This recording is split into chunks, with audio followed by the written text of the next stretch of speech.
అయ్యే నీళ్ళు నిలబడారు అల్లాడైతే రాశులు నీళ్ళు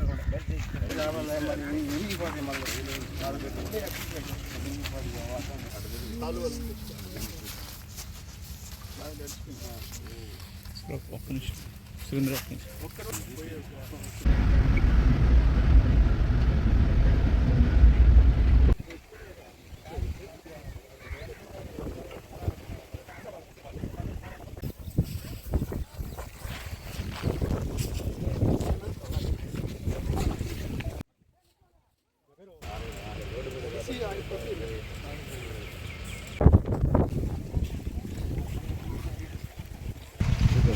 రాత్రి అంటే ఈరోజు 11 నిన్న 10వ తేదీ రాత్రి 2 గంటలప్పుడు మంచిగా పొద్దున పైన వర్షం పడింది.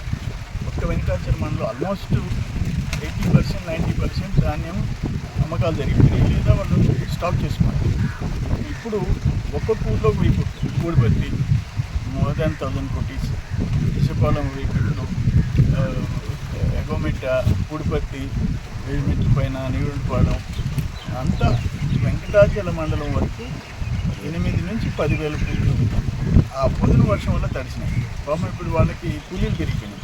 ఒకటి ఆరబెట్టాల, 2 ఆ కింద ఉండే బాగా తడిచిపోయినాయి, వాటికి రంగు మారుతాయి, ఇది రేటు తగ్గే అవకాశం. పాపం అడిషనల్ ఎక్స్పెండిచరు ఆ రేటు తగ్గే ప్రమాదం 2 వచ్చినాయి. అన్ఫార్చునేట్ అనుకోకుండా వచ్చిన వర్షం ఇది.